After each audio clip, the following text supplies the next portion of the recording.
Saludos. En las últimas semanas ya incluso se han dado algunos eventos o noticias de índole comercial, específicamente del Cono Sur y más específicamente de Argentina, también de Brasil, pero sobre todo Argentina, que había estado yo siguiendo y que me habían estado llamando la atención y que no había tenido oportunidad de tocar sino hasta este momento.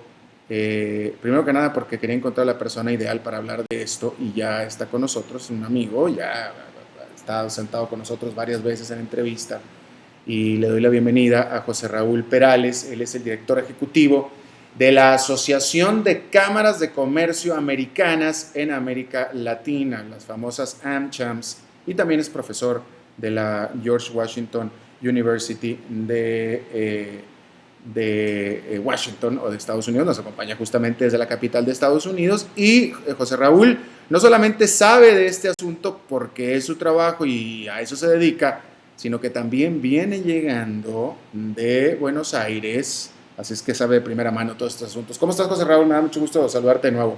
Igualmente, buenas tardes, todo muy bien. Gracias. A ver, son dos cosas diferentes. Primero que nada, Estados Unidos le quitó los aranceles preferentes o preferencias arancelarias argentinas, eso por un lado. Y por otro lado, Argentina ha estado teniendo problemas de índole comercial nada menos que con México. Que esto ya lleva un par de meses más. Vamos primero con la cancelación de las preferencias arancelarias. ¿Qué pasó ahí? ¿Por qué se dio y cuál es el impacto?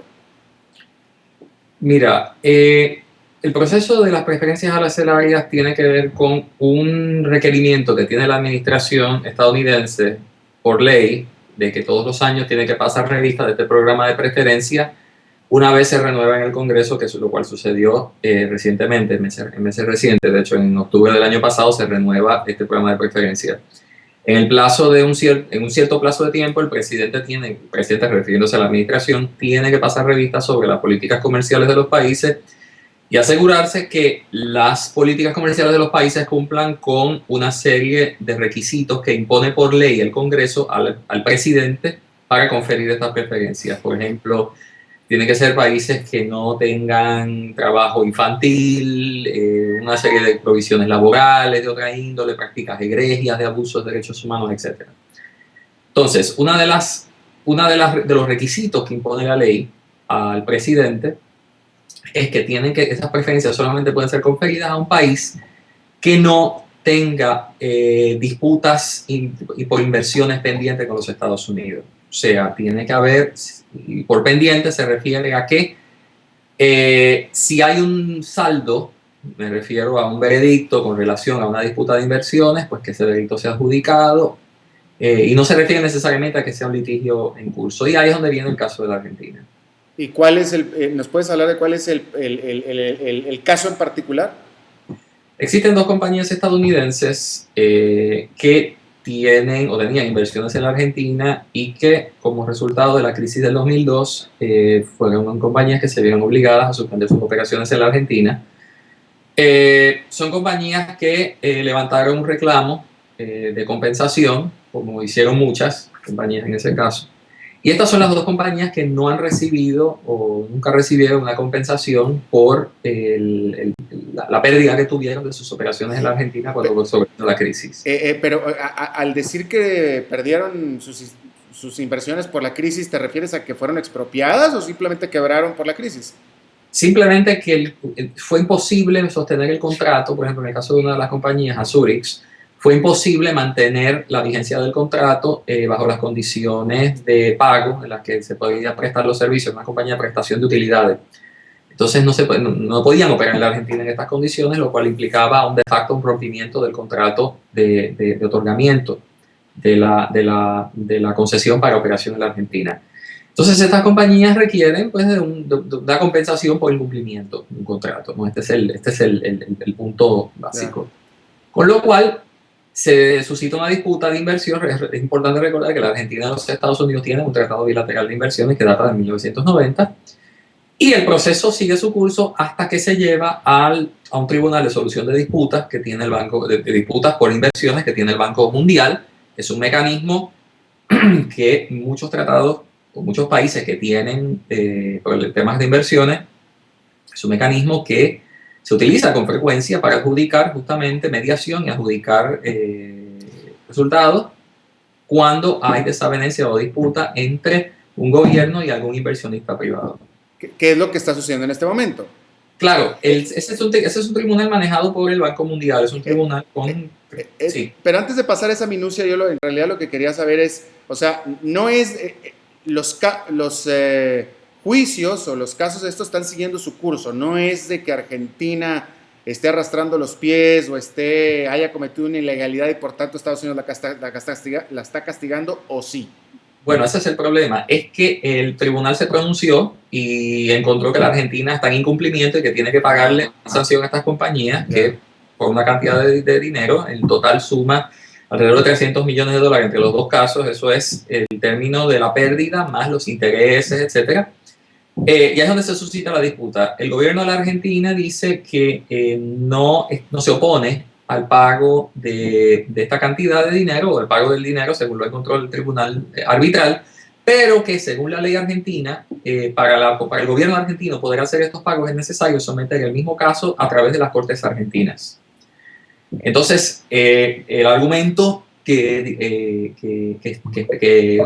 usan las compañías o que esgrimen las compañías es que tienen el temor de que en estas condiciones esto podría dilatar demasiado el pago, porque sencillamente se trata de una estrategia del gobierno argentino para dilatar el pago y no pagar. Entonces hay un tranque en esas circunstancias. ¿Qué pasa? Como existe un fallo del tribunal, del ICSI, y no hay pago de la Argentina, la administración se ve obligada a hacer este procedimiento. Ojo que el lenguaje que utiliza la declaración es un lenguaje bastante formulaico, o sea, es simplemente hay una sumatoria de condiciones que los países tienen que cumplir. La Argentina no aparece cumpliendo una, realmente la administración tenía pocas opciones. Claro.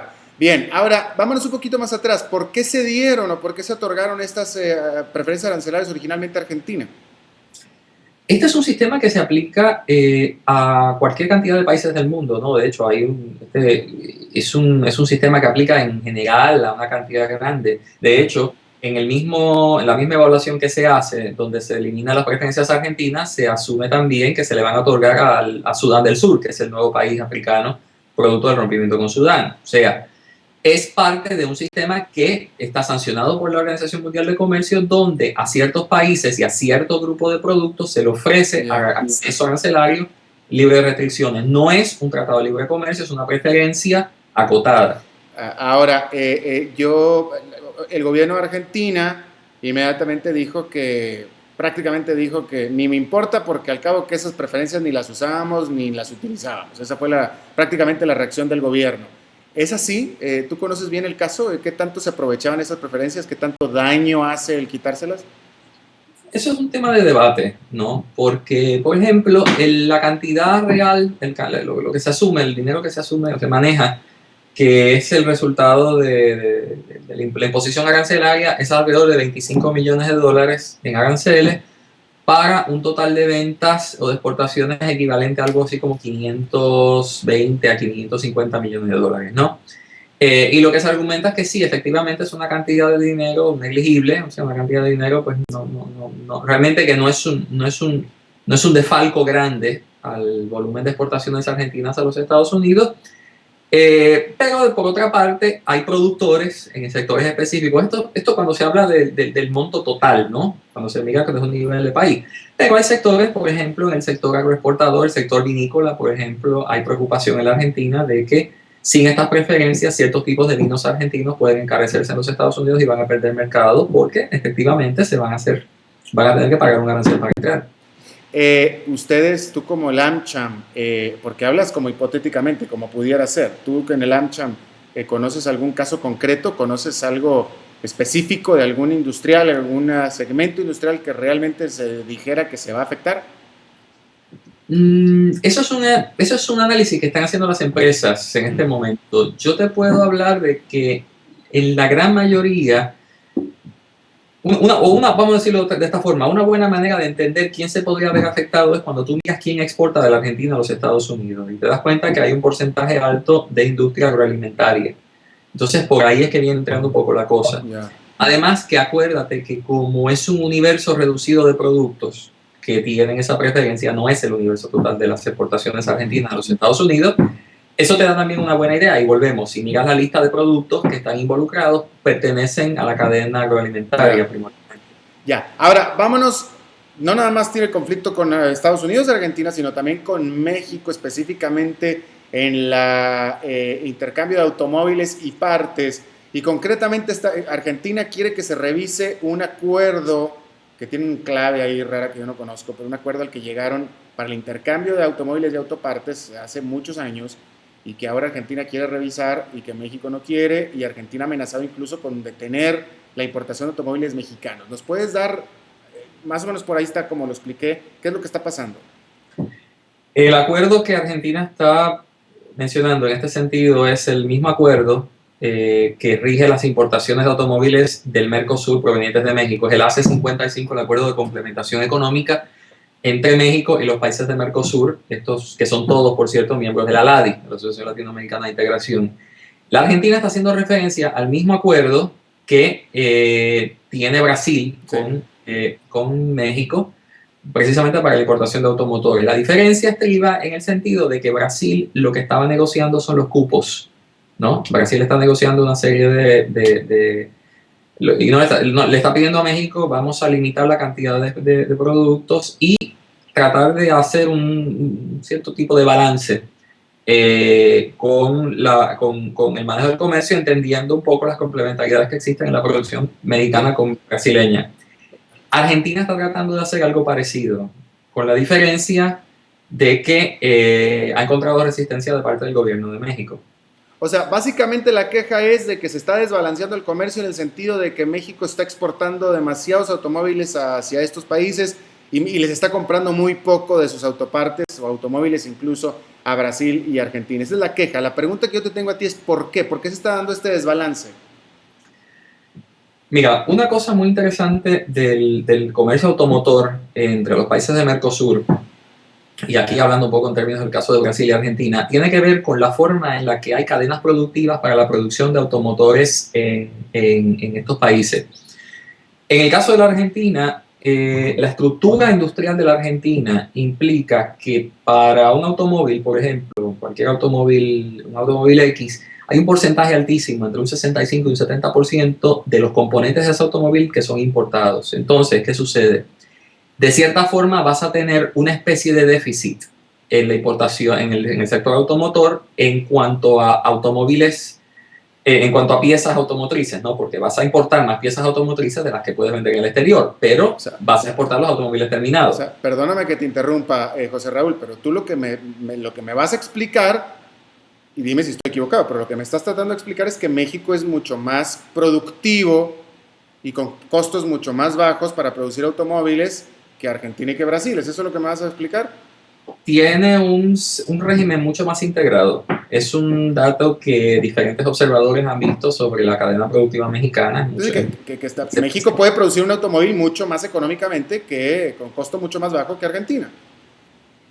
En muchos casos sí, y sobre todo en los últimos años donde han habido problemas con relación, por ejemplo, a la apreciación al cambio de moneda, de la moneda argentina, donde han habido problemas de inflación, costos de producción, etcétera, etcétera. Entonces, lo que México está preocupado es que efectivamente de lo que haya de parte de la Argentina es un intento por simplemente bloquear la entrada de automóviles mexicanos cuando la Argentina exporta automóviles hacia México, etcétera, etcétera, pero México es mucho más productivo en automóviles que la Argentina. Claro. Entonces ahí es donde entra un poco el conflicto.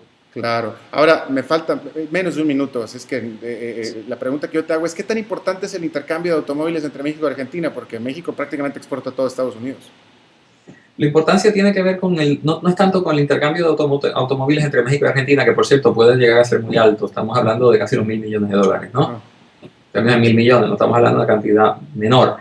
Lo que también es importante es el rol que tiene la industria automotriz en la Argentina. Nunca debemos descontar que para países, para los tres, tanto para Brasil como para México como para la Argentina, y por qué no, también para los Estados Unidos, la industria automotor tiene una importancia primordial. Y en el caso del Mercosur, si te das cuenta, el régimen automotor es uno de los regímenes de excepción del libre movimiento de mercancías en la zona aduanera. Entonces viene por un tema de una preservación, una reindustrialización de la Argentina y una preservación de sus ventajas competitivas en la producción de automóviles, que se cruza con México, que es un mercado y un productor mucho más fuerte que la Argentina. Claro. José Raúl Perales, director ejecutivo de la Asociación de Cámaras Americanas de Comercio de América Latina, te agradezco muchísimo tu buena disposición a hablar con nosotros. Encantado, con mucho gusto. Gracias. Buenas tardes.